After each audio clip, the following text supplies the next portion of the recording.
अपराजिता, राधा वल्लभ शेर। राधा वल्लभ शेरवंश। राधे राधे महाराज जी, आपके चरणों में कोटि कोटि प्रणाम। महाराज जी, मुझे भगवान ने मनुष्य का शरीर दिया और सब अच्छी व्यवस्थाएं दी, परंतु जीवन में लगातार मिल रही असफलताओं से मेरा आत्मविश्वास टूट गया है, जिससे अकर्मण्यता और उदासीनता रहती है। जीवन पूरी तरह से दिशाहीन लगता है। ऐसा हम मान ही नहीं सकते कि किसी के जीवन में 100% असफलता ही असफलता है, नहीं मान सकते। क्योंकि दिन है तो रात आएगी, रात है तो दिन आएगा, ऐसा हम नहीं मान सकते। आपके जीवन में सफलता और असफलता दोनों का चक्र चलता है, दोनों सबके जीवन में आते हैं। हाँ, आपकी मांगे इतनी बड़ी हैं कि उनकी पूर्ति करने के लिए आपके पास कर्म सामग्री नहीं है, इसलिए आत्मविश्वास आपका टूट रहा है।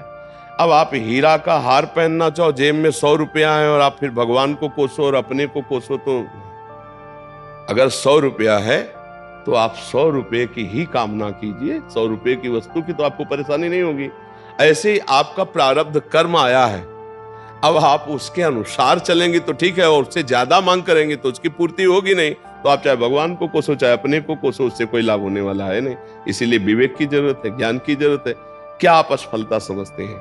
आपको बोलना सिखाया, आपके कान है, कितनी सामग्री आपको भगवान ने दी, सफलता ही सफलता है। और आप हमको कोई ऐसे तो दिखाई नहीं दे रहे कि आप फटे पुराने कपड़े पहनो, किसका प्रश्न है? हाँ, तो आप भगवान को या अपने को क्यों निराश शब्दों में ला रहे हैं? आप आगे से आगे कामनाएं, आवश्यकताएं सबकी भगवान पूर्ण कर रहे हैं कर्म के अनुसार। आपको जो अत्यंत आवश्यक है वो भगवान पूर्ण कर रहे हैं। वायु फ्री, अभी बीमार हो जाओ, ऑक्सीजन लगवा, पैसा लगेगा, फ्री ऑक्सीजन भगवान दे रहे हैं। जल दे रहे हैं, पृथ्वी दे रहे हैं, आकाश दे रहे हैं, बुद्धि कहां देखो, आंख कितनी सुंदर हम सब देख सकते। किसी किसी की आंख नहीं, थोड़ी देर सोचो उसका कैसा जीवन होगा। कोई बोल नहीं पा रहा, कोई सुन नहीं पा रहा, कोई तीनों से रहित है। बस मत होइए, फिर एक नया जोश लाइए, फिर नई उमंग लाइए और हम उस पर विजय प्राप्त करेंगे। देखो, अगर उमंग छोड़ दें हम, तो अभी हम ऐसे हैं जैसे पुरानी बिल्डिंग की पूरी नींव गिर गई हो, पूरा मकान ढह जाए। अभी अभी इसी समय हमारे शरीर में भयंकर पीड़ा है, कितने कष्ट तुम्हें गिनावे, लेकिन हम उत्साह के एकमात्र भगवान का बल और उत्साह, हम हारे नहीं हैं। अभी भी हम नहीं हारे, तो हमारी दिनचर्या चल रही, 12 बजे रात्रि से दिनचर्या चल रही। अगर हम हार जाएं तो अभी बिस्तर पकड़ ले, अभी बिस्तर पकड़ ले। हारे नहीं, नहीं नहीं, ये शरीर रोगी हो सकता है, मैं रोगी नहीं हूं। ये शरीर में पीड़ा है, मेरे में पीड़ा नहीं। तो हम आपके साथ बैठे हुए प्रश्न उत्तर कर रहे, हमारी दिनचर्या चल रही। अगर आप हार जाएंगी तो देखो, आपको विक्षेप पड़ने लगा कि पढ़ते हुए विक्षेप कि यार आप फेल तो हो ही जाना है, यार पता नहीं फिर फेल हो गए तो सब पढ़ाई लिखाई नहीं। अगर हम फिर भी फेल हो जाते तो फिर भी निराश नहीं होंगे। मान लो पढ़ाई ही केवल जीवन थोड़ी है, और भी जीने के उद्देश्य हैं, और भी जीने के रास्ते हैं। केवल पढ़ाई, अगर हम पढ़ाई में नहीं सफल हो पाते हैं तो क्या हमारा जीवन ही बेकार हो जाएगा? बहुत विवेक से हमें जीना है, हमें समाज के लिए जीना है, परिवार के लिए जीना है, हमें और जीने के कई कारण हैं जीने का। क्यों यही नहीं कि हम फेल होते चले गए तो आप क्या करें, शरीर को नष्ट कर दें। बहुत से बच्चे ऐसे करते हैं, बहुत से किसान ऐसा कर लेते हैं, बहुत से व्यापारी ऐसा नहीं करना चाहिए। हमारे जीने के और भी कारण हैं, सबसे बड़ा कारण है भगवत प्राप्ति, और वो अगर इस मनुष्य शरीर में नहीं हुआ तो किसी योनि में नहीं होगी। मुझे भजन करना, मुझे भगवान की प्राप्ति करनी है, और भगवान मिल गए तो सब कुछ मिल जाएगा। आप विचार करो, भगवान मिल, हमको एक बहुत बड़े विद्वान मिले काशी में, जब हम घाटों पे रहते थे वैराग्य से, तो उन्होंने कहा, स्वामी जी आप कितना पढ़े?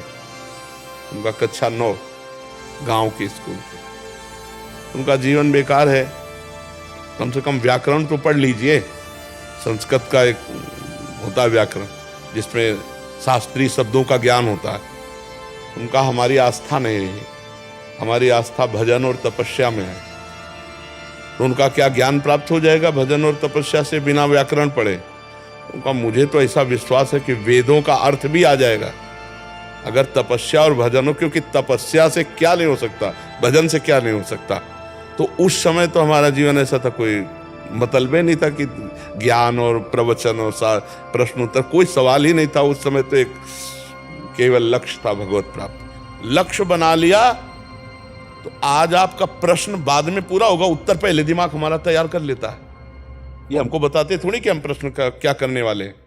ऐसा नहीं है कि पहले हमें प्रश्न बताया गया हो फिर हम उसका उत्तर चयन किया हो, फिर नहीं, आप करो, आप प्रश्न करो और पूरा नहीं होने देंगे, उत्तर भगवान पहले यहाँ फिट कर देंगे। दिन टिकाऊ नहीं है, ऐसे रात टिकाऊ नहीं, ऐसे सुख टिकाऊ नहीं है, ऐसे दुख टिकाऊ नहीं। कोई सदैव विजयी नहीं रहता, कोई सदैव हारता नहीं, कोई सदैव सुखी नहीं रहता, कोई सदैव दुखी नहीं रहता। ये क्रम चलता रहता है। दुख के अवसर पर हमें हमारे विचार बचाते हैं हमको। अभी हम अपने विचार में अपने को बीमार मान ले तो हम कल से आने लायक नहीं रहेंगे, ध्यान रखना। हम आज अब भी नहीं मानते कि हम बीमार हैं, तो हमारी निगेटिव सोच जो है ये बिना वजन के नहीं जाएगी। और अगर ये बनी रही तो अरबों रुपया हो, खूब बड़ा पद हो, पति, व्यवस्था, पत्नी, सब कुछ हो, लेकिन नकारात्मक सोच तुम्हें चैन से नहीं रहने देगी। पक्की बात मान लीजिए। इसको सुधारना है तो सत्य पे आइए, धर्माचरण कीजिए, पवित्र चरित्र रखिए और नाम जप कीजिए, आपकी सोच बदल जाएगी। देखो, आपकी सोच अच्छी है तो आप थोड़ा कम पैसे वाले भी है ना, गरीब भी हैं, तो मस्त रहेंगे। सोच सही नहीं है तो चाहे आपके पास अरबों रुपया हो, आपका जीवन नरक जैसा रहेगा, क्योंकि आपकी सोच अशांति, कलह, नाना प्रकार की वासनाओं में, खेल में फंसाकर आपको नष्ट कर देगी। तो हमें लगता है कि बिना अध्यात्म के चिंता, भय, शोक इसका दूर होना बहुत कठिन है। नाम जप करो, चरित्र पावन रखो। आज प्रायः चरित्र को हम नहीं सुरक्षित रख रहे। ये समझ लीजिए कि चरित्रवान के पास ऐश्वर्य चरण चूमता है। चरित्रहीन चाहे आप जितना धन एकत्रित कर ले, शांति और सुख का अनुभव नहीं कर सकते। अब ये बात शास्त्र की और संतों की मानना स्वीकार करो तो अभी आनंद की अनुभूति हो जाए। हमारा चरित्र देखो, हम राम चरित्र गाते हैं। राम जी रघुवंश में प्रकट हुए और रावण उत्तम कुल पुलस्त करनाती, ब्राह्मणत्व उत्तम कुल पुलस्त करनाती, लेकिन चरित्रहीन हो गया तो राक्षस कहा गया। समझ रहे? चरित्र गाते हम, राम चरित्र गाते हैं। मां केवल अंतर है नहीं, वही बड़ी रा उसमें भी लगी हुई है। रा मां वही भगवद अंश है, जय विजय और कोई दूसरा नहीं है। ये लीला करके दिखाया कि एक चरित्रहीन हो गया तो राक्षस है, चरित्रवान वही भगवान। सब में भगवान है, वही अब लीला कर रहे। देखो, हम अपने चरित्र को पावन रखें, हम धर्म से चले, नाम जप करें, तो अब कहीं भी आपके अंदर नकारात्मक भाव आपको परास्त नहीं कर सकता। ये हमारा अध्यात्म का अनुभव की बात है। नहीं तो क्या कर दिया जाए जिससे आप बच सकते हो? सोचो, आपको क्या मिल जाए? एक ऐसा शब्द बोल दो जिससे आप निर्भय, निश्चिंत और निःशोक हो सकते हैं। एक बोलो कि ये मिल जाए तो मैं बिल्कुल निश्चिंत हो जाऊंगा और आज से कोई कामना नहीं करूंगा। बोलो, कोई एक बात बोलो। नहीं बोल सकते, क्योंकि एक के साथ हजारों बातें लगी हुई है। एक केवल वो है कि परमात्मा मिल जाए तो फिर सब कुछ, जिसके पाने के बाद कुछ पाना बाकी नहीं रहता, जिसके जानने के बाद कुछ जानना बाकी नहीं रहता, और जिसको अनुभव करने के बाद कोई भय नहीं रहता। 5 वर्ष के प्रहलाद जी हैं, त्रिभुवनपति हिरण्यकश्यप है, सकारात्मक सोच है, मेरा हरि मेरी रक्षा कर रहा है, बाल बांका भी नहीं कर पाया।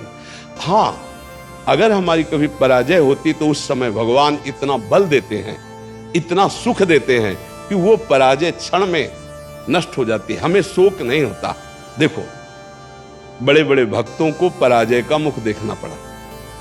धर्मराज युधिष्ठिर अभिषेक हुआ, इंद्रप्रस्थ के सिंहासन पर चक्रवर्ती सम्राट पद पर बैठे, कपटियों ने कपट करके परास्त किया। 12 वर्ष का वनवास, 1 वर्ष का अज्ञातवास, परिणाम भारी कष्ट सहा। ऐसे महारथियों को छुप